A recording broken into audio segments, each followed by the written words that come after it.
guys हामी चाहिँ आज पुरा स्ट्रबेरी खान जान्छु भनेर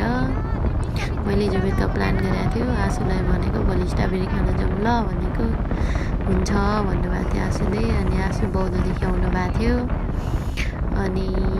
म चाहिँ यतै थियो नजिकै अनि हामी ककनी गएको सरर ककनीको बाटो जाँदैछौँ कि अनि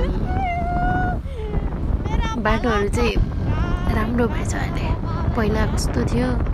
चिप्लो नचिप्लो एकदमै उयो थियो अहिले बाटो राम्रो भएछ बिचमा चाहिँ धुलोसुलो उड्ने यताउति रहेछ तर आज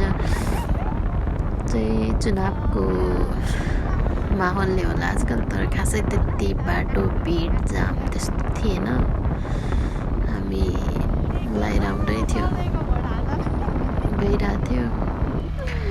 बाटोहरू राम्रो लागेर रमाएर जाँदाखेरि जहाँ पनि हामी रमाएर खुसी भएर जान्छौँ नि त अन्त गाइज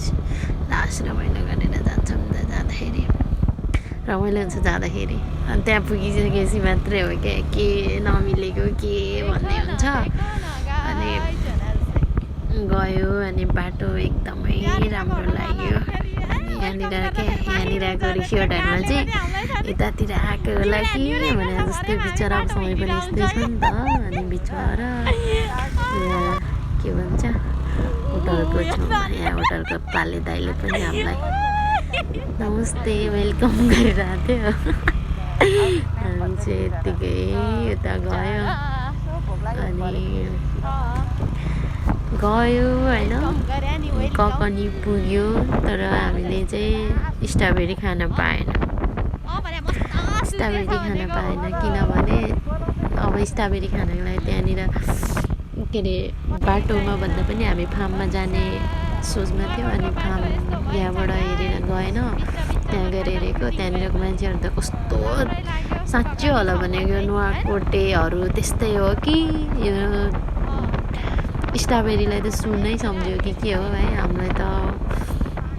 कति केजी लाने भनेर सोध्यो अनि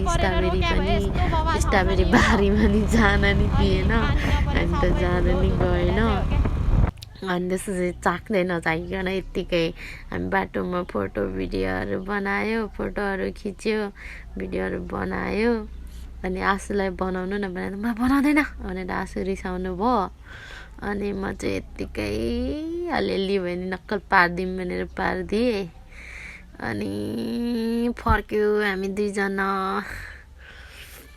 अनि आजको दिन यसरी नै गयो guys thanks for watching I love you